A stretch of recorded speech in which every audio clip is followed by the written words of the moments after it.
करेंगे एक्ने पर यानी मोहांसी। मोहांसी की समस्या तब पैदा होती है जब स्किन से निकलने वाले ऑयल का उत्पादन तो बढ़ जाता है, लेकिन स्किन सेल्स के फैलाव में कमी आ जाती है। इस स्थिति के कारण स्किन सेल्स ब्लॉक हो जाते हैं और उनमें मौजूद ऑयल वहीं रुक जाता है। मोहांसी जवानी के दिनों में लड़कों और लड़कियों दोनों के निकल सकते हैं और ऐसा बिल्कुल नहीं है कि 40 से 50 की उम्र में ही लोगों के मोहांसी आएंगे।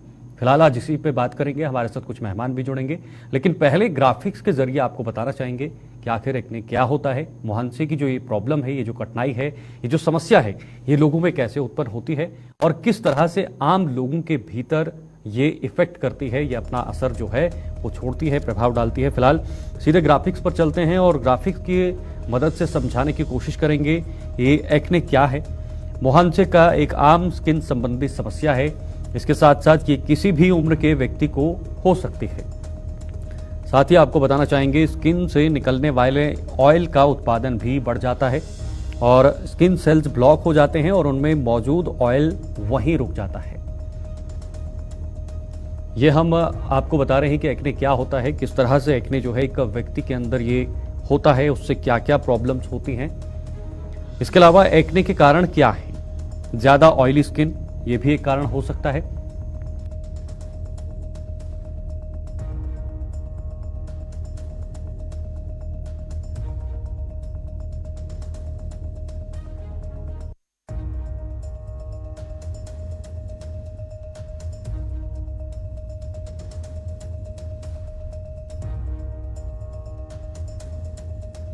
हो सकती है मानसिक तनाव। मानसिक तनाव जैसे हम रोजाना बात करते हैं कि हर बीमारी के पीछे कहीं ना कहीं मानसिक तनाव का एक मुख्य कारण होता है।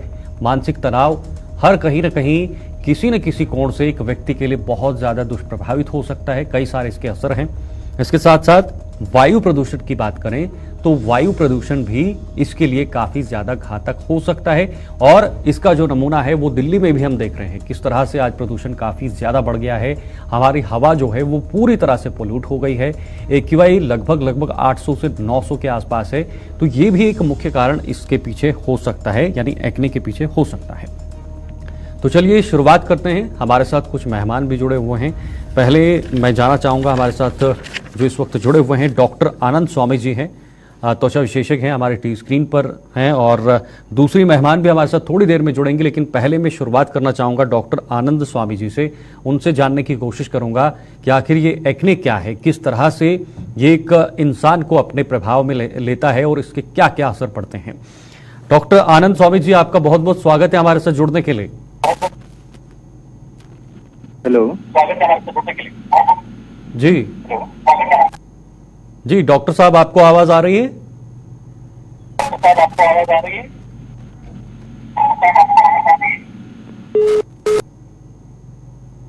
चलिए, लगता है डॉक्टर साहब से हमारी आवाज नहीं पहुंच पा रही है। फिर से एक बार ग्राफिक्स के जरिए आपको बताने की कोशिश करूंगा कि आखिर इसके क्या क्या लक्षण हो सकते हैं, कैसे एक्ने से आपको पता लगेगा कि ये चीज आपके अंदर है। फिलहाल एक नजर फिर ग्राफिक्स पे डालने की कोशिश करेंगे, लक्षण क्या है। अब लक्षणों पे चलते हैं। व्हाइट हेड्स इससे हो सकता है, ब्लैक हेड्स, इस तरह से लक्षण आपके सामने आ सकते हैं। छोटे लाल कोमल पिंपल्स, यानी छोटे छोटे लाल रंग के या कोमल जो बिल्कुल सॉफ्ट हो सकते हैं, इस तरह के पिंपल्स आना। मवाद से भरे पिंपल्स हो सकते हैं, ये एक लक्षण हो सकता है। अगर इस तरह की चीजें आपके अंदर होती हैं तो आप समझिएगा कि आपको एक्ने जैसी बीमारी है या एक्ने जैसे आपका जो फेस है वो हो सकता है। आपकी टी स्क्रीन पर है मवाद से भरे पिंपल, जैसे मैंने आपको पहले भी बताया। मोहांसी आमतौर पर चेहरे, माथे और कंधों पर दिखाई देते हैं। तो ये चीजें हैं, ये लक्षण हैं और इन्हीं लक्षणों के चलते आपको ये पता लग सकता है कि एक्ने आपके अंदर है। फिलहाल वापस चलते हैं हमारे मेहमान के पास, क्योंकि डॉक्टर आनंद स्वामी जी हमारे साथ वापस जुड़ गए हैं, आपके टी स्क्रीन पर हैं। डॉक्टर आनंद जी, सबसे पहले मैं आपका बहुत बहुत स्वागत करना चाहूंगा। एक्ने के बारे में जी डॉक्टर साहब, आवाज आ रही है? जी सर, हाँ जी, am I audible to you?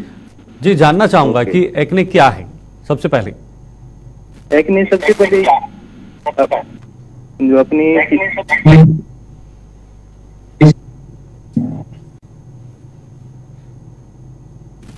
Back पे और अपर चेस्ट पे होता है। वो यूजुअली यंग एज में हार्मोन के इन्फ्लुएंस है वहाँ पे। सीबम का प्रोडक्शन बढ़ जाता है। सीबम को आप आम लैंग्वेज में ऑयल कह सकते हो। तो वो उसकी प्रोडक्शन और क्वालिटी भी चेंज हो जाती है। तो क्वालिटी उसकी सेमी सॉलिड हो जाती है, तो ज्यादा टेंडेंसी रहती है कि उसमें ओक्लूजन हो जाए। और दूसरे कंट्रीब्यूटिंग फैक्टर उसके ग्लैंड के रास्ते को बड़ी आसानी से रोक सकते हैं, जैसे कि कोई कॉस्मेटिक का यूज है, फाउंडेशन, सनस्क्रीन वगैरह। ठीक है। और फिर अपना फिर पीसीओडी हार्मोन चेंज का बड़ा अच्छा रिलेशन है। तो यूजुअली यंग एज पे पीसीओडी से रिलेशन होता है। एसोसिएटेड सिम्टम अगर अपने को मिल रहे हैं कि ऐसे फेस के ऊपर अनवांटेड हेयर ग्रोथ है, हेयर लॉस है, एक्सेसिव वेट गेन है, ये सब चीजें एक दूसरे से जुड़ी हो सकती हैं। यूजुअली अपने समाज में बड़ी भ्रांति होती है कि यंग एज में पिंपल होते ही हैं, इनके ट्रीटमेंट की जरूरत नहीं होती। तो ये पिंपल बहुत कॉमनली बहुत सारे लोगों में होते हैं, बट इसकी सीवियरिटी बहुत अलग अलग होती है। किसी को बहुत माइल्ड होते हैं जिसके निशान भी नहीं पड़ रहे, एक आध पिंपल आ रहे हैं, तो उस केस में बहुत ज्यादा ट्रीटमेंट की जरूरत नहीं है। बट ये बहुत सीवियर भी हो सकता है, एक्ने कोंग्लोबोर्टा की स्टेज में जा सकता है, जिसमें तो अपने को एग्रेसिवली अर्ली स्टेज पे ट्रीटमेंट की जरूरत है। अदरवाइज उसमें आपके चेहरा के ऊपर परमानेंटली स्कार्स पड़ सकते हैं, जिसका ट्रीटमेंट बाद में बहुत डिफिकल्ट होता है और कंप्लीट ट्रीटमेंट नहीं हो सकता। तो ये अपने समाज में बहुत जरूरी है बताना, स्पेशली पेरेंट्स को और ग्रैंड पेरेंट्स को, कि 13-14 की एज में या यंग एज में अगर पिंपल्स आ रहे हैं तो you must consult A dermatologist, जिसमें उसकी स्टेज के अकॉर्डिंग, रिक्वायरमेंट के अकॉर्डिंग ट्रीटमेंट लेना बड़ा इम्पोर्टेंट है। स्टार्टिंग में कुछ ट्रीटमेंट इसमें ऐसे भी आते हैं जो इसको लॉन्ग टर्म ठीक कर सकते हैं, अदरवाइज जेनेटिक फैक्टर भी होते हैं और ये बीमारी 10 साल तक ज्यादा परेशान कर सकती है। कई बार ये लेटर ऑन एज में होती है। जी सर। ठीक है। डॉक्टर साक्षी जी भी हमारे साथ जुड़ गए हैं और जी वापस आऊंगा आनंद जी आपके पास। डॉक्टर आनंद जी, पहले डॉक्टर साक्षी जी के पास जाता हूं, त्वचा विशेषज्ञ हैं, हमारे साथ जुड़ गई हैं। और सबसे पहले डॉक्टर आपका मैं स्वागत करना चाहूंगा फिलहाल हमारे साथ जुड़ने के लिए। डॉक्टर साक्षी जी, आपसे यही सवाल रहेगा कि एक्ने के कारण क्या हो सकते हैं? क्या हर पिंपल जो हमारे फेस पे दिखाई देते हैं, जो हमारी स्किन पे दिखाई देते हैं, क्या हर पिंपल को हम एक्ने के नजरिए से ही देखें? क्या वही नजरिया उनको भी देखने का रहेगा या उनमें कोई अंतर है? देखिए, दाने कई प्रकार के हो सकते हैं। जरूरी नहीं है कि हर दाना जो मुंह पे हो रहा है वो पिंपल ही हो, या बैक्टीरियल इन्फेक्शन की वजह से हो सकता है, फंगल इन्फेक्शन की वजह से हो सकता है, डैंड्रफ के कारण हो सकता है, कोई कॉस्मेटिक प्रोडक्ट्स यूज करे उनकी वजह से हो सकता है, या पार्लर जाकर कोई फेशियल ट्राई किया उसके बाद हो जाता है, घर पे ही कोई नए आपने स्किन केयर प्रोडक्ट्स यूज करे उनकी वजह से भी हो सकता है, या बालों में बहुत ज्यादा तेल लगा लिया उसकी वजह से भी हो सकते हैं।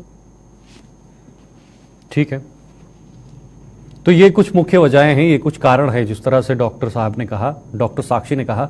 वापस लौटता हूं डॉक्टर आनंद जी आपके पास। लक्षण भी जानने की कोशिश करेंगे, किस तरह से इसके लक्षण होते हैं। हालांकि हमने भी ग्राफिक्स के जरिए कुछ चीजें जरूर सामने रखी, लेकिन मैं चाहूंगा कि आप संक्षेप में थोड़ा बताएं कि कैसे एक एक्ने को हम एक पिंपल से डिफरेंशिएट कर सकते हैं। क्योंकि नॉर्मली अगर फेस पे पिंपल्स आ जाते हैं, दाने आ जाते हैं, तो किस तरह से हमें पता लगेगा कि ये एक्ने ही है? क्या अंतर रहेगा उन दोनों चीजों में? सबसे इम्पोर्टेंट जो पहचानने की चीज है वो कोमिडोन है। आप इसको आम भाषा में कील बोलते हैं। दो तरीके के होते हैं, एक ओपन कोमिडोन और क्लोज कोमिडोन। ठीक है। जो ओपन कोमिडोन आपका ब्लैक कलर का दिखेगा टॉप में, और अंदर आपको गांठ फील होगी हल्की सी। और जो क्लोज कोमिडोन होता है वो व्हाइट कलर का होगा, जो उसमें ओपनिंग आपको नहीं दिखाई देगी, बट अंदर से हल्की सी एक गांठ फील होगी। ये एक्ने की पहली स्टेज होती है।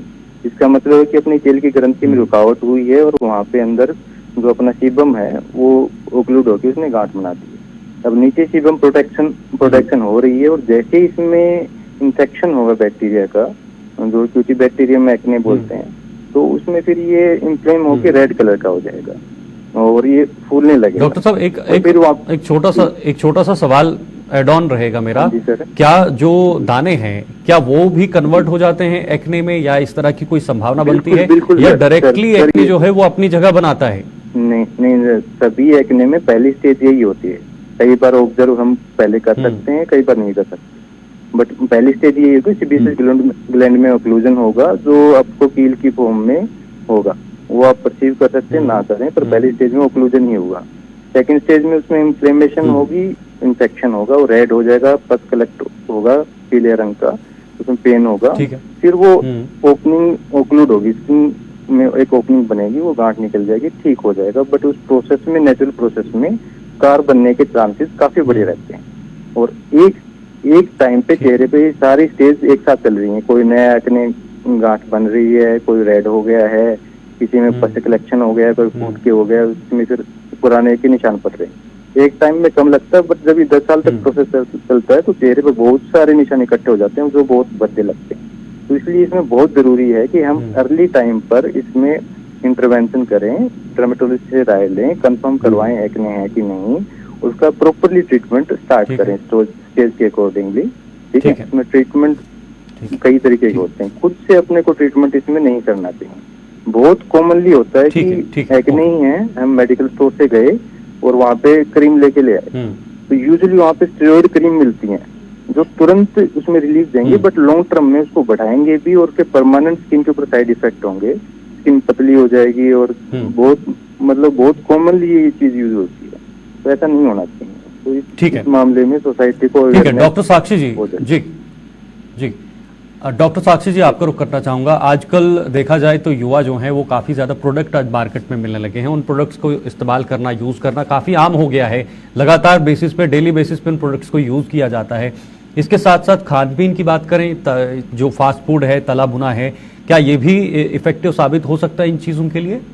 और अगर सावधानियों की बात करें तो किस तरह की सावधानियां हमें बरतनी चाहिए? जो फास्ट फूड होता है या हाई शुगर कंटेंट का फूड होता है, जैसे चॉकलेट्स हैं, शुगर्स हैं, मिल्क है, ये एक्ने बढ़ाता है। तो हमें हमेशा कार्बोहाइड्रेट्स कम करके प्रोटीन्स ज्यादा लेने चाहिए, जैसे सोयाबीन, अंकुरित मूंग, चाप, ऐसी चीजें हमें ज्यादा खानी चाहिए। ठीक है। और चॉकलेट्स और ये सब हमको अवॉइड करना चाहिए। जो पेस्ट्री, केक्स, जंक फूड जो मार्केट में मिलता है, उससे एक्ने हमेशा ज्यादा होते हैं। ठीक है, तो उससे बढ़ने में काफी ज्यादा वो जो है वो मात्रा हो सकती है, वो संभावनाएं हो सकती हैं। वापस मैं लौटना चाहूंगा आपके पास डॉक्टर आनंद जी। डॉक्टर आनंद जी, सावधानियों की बात करें, हालांकि मैम ने भी बताया किस तरह से हमें पहले से ही बहुत ज्यादा सावधान रहना चाहिए, इन कुछ चीजों से दूर रहना चाहिए ताकि हमें इस तरह की समस्या ना हो। और अगर ट्रीटमेंट की बात करें तो ट्रीटमेंट के नजरिए से देखा जाए तो किस तरह से हम इसको ट्रीटमेंट कर सकते हैं, इसका ट्रीट कर सकते हैं? देखो सर, इसमें सबसे इम्पोर्टेंट जो फैक्टर होते हैं ना, वो एक जेनेटिक्स बड़े इम्पोर्टेंट रोल प्ले करता है। बहुत सारे हमने पेशेंट्स ऐसे देखे हैं जो जंक फूड नहीं लेते, गांव से हैं, बिल्कुल भी डाइट भी ठीक है, तो डेफिनेटली डाइट का एक रोल है, बट उसका कंट्रीब्यूशन इतना ज्यादा नहीं है जितने दूसरे फैक्टर का है। जेनेटिक इसमें बहुत इम्पोर्टेंट है, हार्मोनल इन्फ्लुएंस बहुत इम्पोर्टेंट है, तो उसके बारे में तो है, हम बहुत ज्यादा कुछ कर नहीं सकते। बट पीसीओडी से रिलेशन आजकल बड़ा कॉमनली देखा गया है। तो अपनी जैसे जैसे लाइफस्टाइल मॉडिफाई हो रही है, तो अपनी डाइटरी हैबिट्स और बच्चों में जो खेलने की प्रक्रिया है वो चेंज हो रही है जी। तो ना कहीं खेलने की जगह है, तो फिजिकल एक्टिविटी बहुत कम है, पढ़ाई के ऊपर बहुत ध्यान है, डाइट में चेंज होके जैसे डॉक्टर साक्षी ने बताया carbohydrate rich, fat rich diet ले रहे हैं, तो पूरा ही पीसीओडी की तरफ स्पेक्ट्रम चला जाता है। वहाँ पे वेट गेन होता है, हार्मोनल चेंजेस, बाल ज्यादा आ रहे हैं, उसके साथ ही जुड़े हुए एक्ने भी बढ़ते हैं। तो उस चीज को रेक्टिफाई, कुल मिलाकर लाइफस्टाइल की बात करें, लाइफस्टाइल बहुत इम्पोर्टेंट, कुल मिलाकर लाइफस्टाइल की बात करें तो वो बहुत इम्पोर्टेंट है, बहुत इम्पोर्टेंट है बिल्कुल। और अगर स्पेशली एडोलेसेंस एज में टाइम ये होता है 11वीं 12वीं में बच्चा पढ़ रहा है जी, सब सारा फोकस पढ़ाई के ऊपर रखो, वो पढ़ाई जरूरी है, पर उससे ज्यादा इम्पोर्टेंट है कि सभी पेरेंट्स की ड्यूटी बनती है कि अपने बच्चों में एक फिजिकल एक्टिविटी की, रूटीन एक्टिविटी उनकी आदत डालें जो पूरी उम्र चले। ठीक है, अच्छी एक्सरसाइज, अच्छी डाइट, इसके साथ पढ़ाई हो सकती है आराम से, और ये सब चीजें जरूरी रहेंगी। साथ में ये जरूरी है कि हम मेडिकल स्टोर से कॉमन दवाइयां स्टेरॉइड वाली बिल्कुल भी ना लें, और जो कॉस्मेटिक्स जो होती हैं जो इनको ओक्लूड कर सकते हैं वो इस एज में बिल्कुल यूज ना करें। अपना अच्छा फेस वॉश करें और इन सब बातों का ध्यान रखें तो एक्ने से दूर रह सकते हैं। फिर भी अगर जेनेटिकली आपको एक्ने हो रहे हैं तो जल्दी से जल्दी डर्मेटोलॉजिस्ट से मिलें और टाइमली प्रिवेंशन करके ठीक है। बहुत कम दवाइयों में जल्दी रिलीफ हो सकता है। वो कहते हैं ना, ठीक है। इसकी टाइम सेव नहीं, लेटर ऑन जाने से पहले कि हमेशा पहले जाए, ये नहीं कि यहाँ इस एज में नहीं करना, अभी नहीं। तो अर्ली ट्रीटमेंट इसमें बड़ा इम्पोर्टेंट रहता है, ये सब जरूरी। ठीक है ठीक है सर। डॉक्टर साक्षी जी, जैसे जैसे दौर आधुनिक हो रहा है, चीजें आधुनिक हो रहा है, तकनीकें बढ़ रही हैं, वैसे वैसे मानसिक रूप से भी जो बीमारियां हैं वो काफी ज्यादा आने लगी हैं, यानी मानसिक तनाव भी बढ़ने लगा है। तो अगर हम मानसिक तनाव की बात करें, स्ट्रेस, डिप्रेशन या इस तरह से तनाव जो आजकल लोग लेते हैं या छोटे युवा भी लेते हैं, तो क्या ये भी एक इसके पीछे एक बड़ा असर हो सकता है, इस पर प्रभाव डाल सकता है? हाँ बिल्कुल, स्ट्रेस का डायरेक्ट रिलेशन है एक्ने से। अगर किसी को बहुत ज्यादा स्ट्रेस हो रहा है तो उसको पिंपल्स और ज्यादा होने लग जाते हैं, और स्ट्रेस की वजह से जिनमें पिंपल्स नहीं है उन लोगों को भी पिंपल्स होने लग जाते हैं। तो हम ऐसे पेशेंट्स को बहुत ज्यादा अच्छे से काउंसलिंग करते हैं, उनको समझाते हैं कि वो रिक्रिएशनल हैबिट्स अपनाएं, जैसे कि योगा करें, मेडिटेशन करें, म्यूजिक सुने, या अगर उनको कुकिंग करना पसंद है, बाहर जाके खेलना पसंद है, तो जो भी उनकी हॉबी है उसको वो अपनाएं और ज्यादा से ज्यादा उसमें टाइम अपना कंज्यूम करें। वर्क स्ट्रेस तो सबको होता है सबकॉन्शियसली, लेकिन उसको मैनेज करना, उसको अपनी एनर्जीज को चैनलाइज करना, ये सब हम काउंसलिंग में अपने ओपीडी में पेशेंट्स को समझाते हैं। और डॉक्टर साक्षी जी, महिलाओं और पुरुषों के मुकाबले दोनों के कंपेयर में अगर देखा जाए तो किसमें ज्यादा रहने के चांसेस रहते हैं? क्या ऐसा हाँ, भी ऐसा फैक्टर लगता है कि महिलाओं में ज्यादा होंगे, लेकिन हमने देखा है और पेशेंट्स भी हमारे पास ज्यादा पुरुष ज्यादा होते हैं महिलाओं से। और साथ ही साथ ये सवाल भी एड ऑन करना चाहूंगा डॉक्टर साक्षी जी, जो ड्रिंक्स या स्मोक है या इस तरह की चीजें हैं, नशा है, क्या वो भी एक हो सकता है, इसके पीछे एक बड़ा कारण हो सकता है एक्ने के पीछे? बिल्कुल होता है। सिर्फ एक्ने ही नहीं, और भी जितनी भी स्किन प्रॉब्लम्स होती हैं वो एग्रेवेट हो जाती हैं, बढ़ जाती हैं स्मोकिंग करने से और अल्कोहल से। और एक्ने में हम कुछ ऐसे एंटीबायोटिक्स देते हैं जिनके साथ हम अल्कोहल का सेवन कर ही नहीं सकते, अगर करते हैं तो लिवर डैमेज हो सकता है। लिवर डैमेज हो सकता है, बिल्कुल। वापस डॉक्टर आनंद जी आपके पास आऊंगा। डॉक्टर आनंद जी, किस तरह से आप लोगों को संदेश देंगे खास तौर पर इस चीज से बचने के लिए, क्योंकि आजकल जो लाइफस्टाइल है वो काफी ज्यादा बदल गया है, लोग बिल्कुल अलग तरीके से जीने की कोशिश करते हैं, जो मन आया वो खा लेते हैं या जो मन किया वो कर लेते हैं, और मानसिक तनाव, जो मैंने पहले भी कहा कि आज ज्यादा ऐसी चीजें जो है वो सामने निकल कर आ रही हैं। तो किस तरह से आप संदेश देंगे आम लोगों को इन चीजों से बचने के लिए, पहले ही हम बचे रहें ताकि हम इस समस्या से आगे न जूझें? समाज में ये संदेश जाना बहुत जरूरी है। ओवरऑल जो अपने रहने का तरीका है वो कहीं ना कहीं अपने को बदलना होगा, और पेरेंट्स को ये बात समझनी होगी कि पढ़ाई के साथ साथ फिजिकल एक्टिविटी की अहमियत बहुत ही ज्यादा है। तो जैसे फोन का दौर आ रहा है, टीवी का दौर आ रहा है, तो वहां से हटा के बच्चों का फिजिकल एक्टिविटी, कोई भी एक हॉबी होता है, बैडमिंटन, टेनिस, कुछ भी ना कुछ जरूर चलना चाहिए, चाहे वो 11वीं 12वीं की क्लास हो, 10वीं की हो। पढ़ाई के साथ साथ वो बैलेंस बहुत ही जरूरी है। अगर वो बैलेंस रखते हैं तो पढ़ाई में भी अच्छी परफॉर्मेंस आती है। तो फिजिकल एक्टिविटी अच्छी हो बहुत ही जरूरी है। ठीक है, वो आपको हार्मोनल इन्फ्लुएंस, डॉक्टर साहब, अगर समय पर इसका इलाज ना हुआ तो क्या ये पूरी स्किन को जो है वो डिस्ट्रॉय कर सकता है, पूरी स्किन पर प्रभावित? डेफिनेटली आपने देखे होंगे 30-40s में कई लोग आते हैं, बहुत बुरी तरीके से बहुत गड्ढे होते हैं। तो उस चीज में देख के कई बार मन खराब होता है कि इनको टाइमली अगर हमने ट्रीट किया होता तो ये सब इतना नहीं होता। उसको बाद में एक कार को ट्रीट करना काफी डिफिकल्ट है, CO2 लेजर MNRF वगैरह करने पड़ते हैं, और उसमें भी रिजल्ट 60-70% होता है। तो डेफिनेटली ट्रीटमेंट पहले स्टार्ट होना चाहिए। उस मामले में भिवानी और जैसे छोटे शहर हैं वो काफी लैग करते हैं, क्योंकि वहाँ मान्यता ये है कि ये तो हार्मोन की वजह से होता है, सब में होता है, तो इसमें ट्रीटमेंट की क्या जरूरत है। यूजुअली जिस टाइम ट्रीटमेंट होना चाहिए नहीं हो पाते, जब वो बहुत सीवियर होता है, निशान पड़ गए, उसके बाद आते हैं पेशेंट। तो ये अवेयरनेस होनी चाहिए। बहुत बहुत शुक्रिया जी।